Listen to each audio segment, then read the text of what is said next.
Dukung channel ini, subscribe, like, dan tekan loncengnya. Kita akan membahas tentang rihlatu ilal akhirah,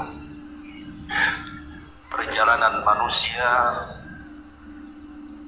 dari sejak lahir, kemudian wafat, kemudian menuju alam akhirat dan segala macam yang terjadi setelah kematian, sampai Allah masukkan kita ke dalam surga, atau na'udzubillah, mungkin sebagian manusia Allah masukkan ke neraka. Ini yang kita akan bahas. Memang pembahasannya panjang, jadi saya mohon minta kesabaran jamaah sekalian, karena saya akan berusaha menyingkat tetapi tidak menghilangkan yang penting-penting dari segi akidah yang wajib diimani oleh seorang mukmin. Ma'asyiral muslimin yang dimuliakan Allah Subhanahu wa taala. Kita tahu bahwa makhluk yang pertama kali Allah Subhanahu wa taala ciptakan adalah Arsyur Rahman, arsy Allah Subhanahu wa taala. Kemudian setelah itu Allah ciptakan air atau lautan di atas langit. Makanya Rasul mengatakan wa arsyuhu 'alal ma', dan arsy Allah itu di atas air. Kemudian setelah itu Allah Subhanahu wa taala ciptakan pena, dan Allah Subhanahu wa taala katakan kepada pena atau kolam, uktub kulla syai'in ila yaumil qiyamah, catat segala sesuatu yang akan terjadi sampai kiamat dibangkitkan.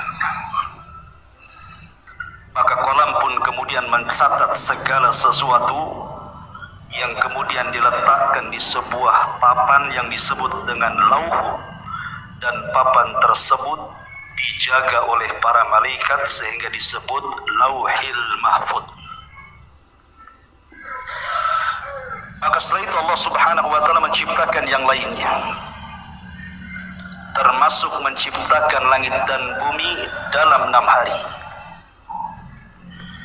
Dimulai hari Ahad, Allah ciptakan bumi 2 hari Ahad dan Senin. Kemudian setelah itu Allah Subhanahu wa taala ciptakan langit hari Selasa dan Rabu. Kemudian Allah Subhanahu wa taala kembali ke bumi, dan Allah ciptakan segala sesuatu yang dihajatkan makhluk yang akan tinggal di bumi, seperti lautannya, hutan-hutannya, binatang-binatangnya, dari hari Kamis ke hari Jumat. Itulah yang disebutkan dalam Al-Quran bahwa Allah menciptakan langit dan bumi itu fi sittati ayyam, pada 6 hari. Makhluk yang berakal pertama yang Allah ciptakan adalah malaikat. Kemudian setelah itu jin. Baru makhluk yang berakal terakhir adalah manusia, dimulai daripada Adam alaihi salatu wassalam.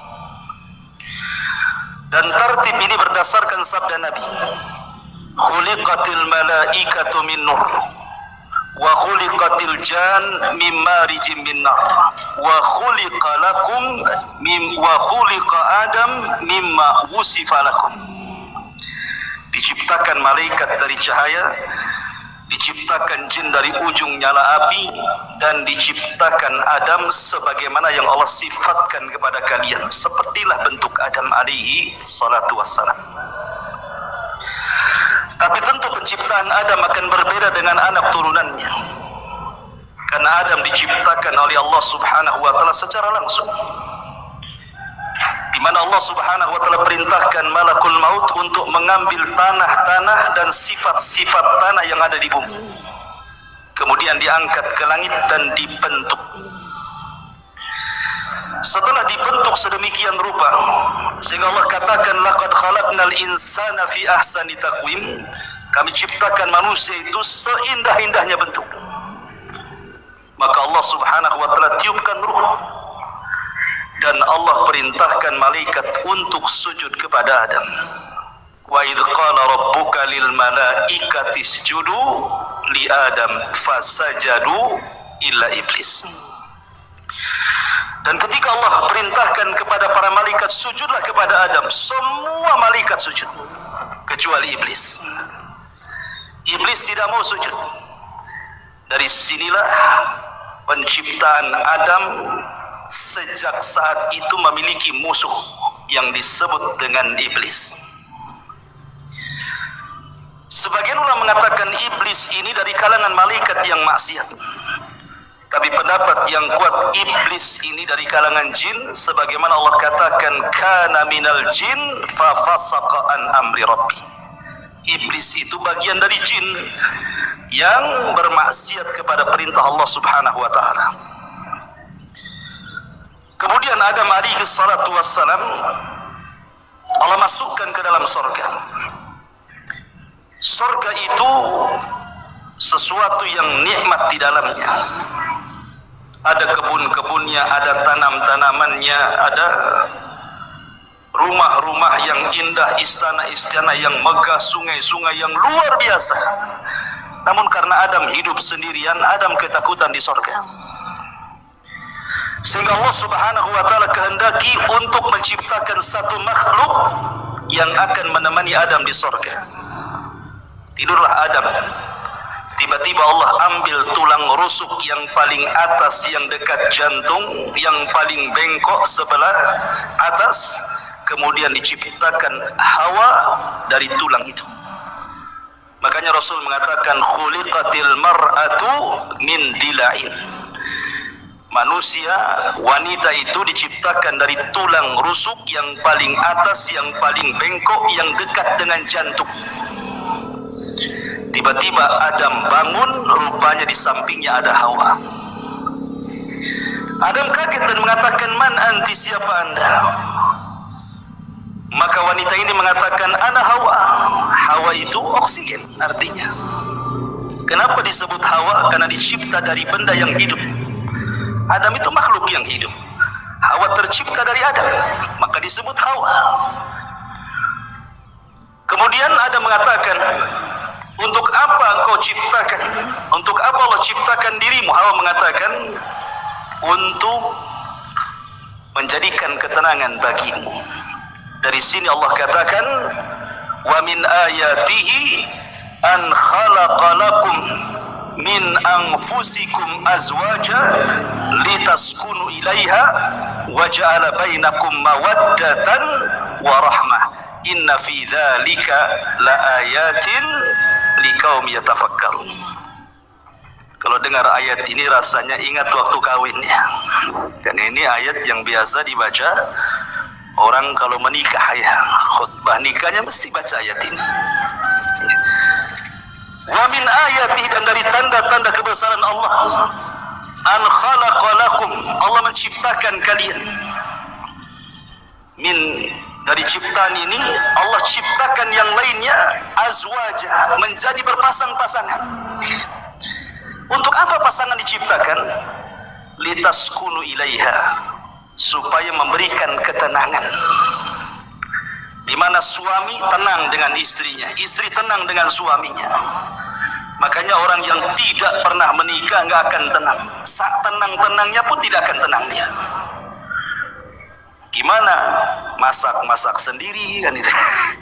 Nyuci sendiri, gimana bisa tenang? Ya. Nggak akan tenang.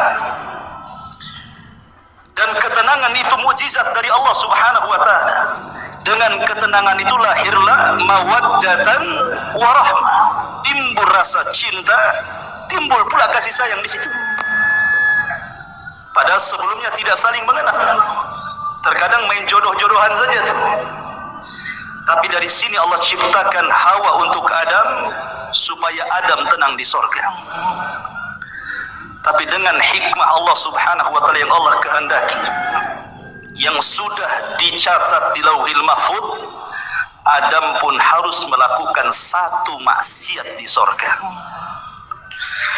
Ketika Allah Subhanahu wa taala katakan wala taqraba hadhihi syajarah, jangan dekat-dekat pohon ini. Dekat saja tidak boleh, apalagi makan. Begitu bahasa Quran. Seperti Allah mengatakan wala taqrabu zina, dekat zina saja tidak boleh, apalagi berzina. Karena kalau sudah mendekat pasti melihat, kalau sudah melihat penasaran, kalau penasaran ingin pula mencicipi, akhirnya kemudian memakannya. Ada kisah Israiliyat, ini kisah Israiliyatnya. Kisah Israiliyat itu tidak mengapa dikisahkan, tapi jangan didustakan, jangan dibenarkan. Makanya Rasul mengatakan haditsu an Bani Israil wala haraj. Tidak mengapa kisahkan Bani Israel kalau itu tidak bertentangan dengan syariat Islam. Adam itu tidak memakan buah sampai habis, tidak. Dia hanya nyicipi sedikit saja. Ketika kemudian sampai di tenggorokan, Adam ingat. Maka keselaklah Adam. Makanya setiap laki-laki pasti ada hulkumnya di sini. Ada yang benjolan di sini kan? Ya, itu karena Adam keselak katanya. Keselak buah itu di sini, buah khuldi. Adapun Hawa habis pula dia. Beda pula laki-laki dengan perempuan. Biasanya perempuan agak rakus ya. Habis dia. Dengan sebab itulah maka Allah Subhanahu wa taala uji Hawa dengan keluar darah haid. Dari situlah maka keturunannya para wanita pasti setiap bulan akan keluar darah haid. Ini kisah Israiliyat. Maka kemudian Allah Subhanahu wa taala murka. Kemudian Allah Subhanahu wa taala usir Adam, Hawa dan iblis. Dan Allah katakan qulna ihbitu minha jami'ah. Keluar kalian semua dari surga. Hei Adam, hei Hawa, hei iblis, keluar. Fa imma ya'tiyannakum minni hudan fala khaufun 'alaihim wa lahum yahzanun. Kelak setelah kalian bertiga di bumi, kami akan turunkan petunjukku. Maka siapa yang mengikuti petunjukku tidak akan merasa takut dan tidak akan bersedih hati. Dalam ayat yang lain, fala yadhillu wa la yashqa. Tidak akan tersesat dan tidak mungkin celaka. Dengan takdir Allah, iblis diturunkan di lautan, Adam diturunkan di Sri Lanka, dan Hawa diturunkan di Jeddah. Maka iblis membuat istananya di atas air. Kemudian Adam harus berjalan entah berentah kemana. Begitu juga Hawa, tidak dijelaskan waktunya. Tiba-tiba kemudian keduanya berjumpa di Muzdalifah. Kemudian keduanya pun akhirnya sampai di Arafah. Disebut Arafah karena Adam mengetahui Hawa dan Hawa pun mengenali Adam, maka disebut Arafah. Arafah itu artinya mengetahui. Maka dari situlah Allah ajarkan satu kalimat. Kalimat yang siapapun membacanya gugur semua dosanya. Apa kalimatnya?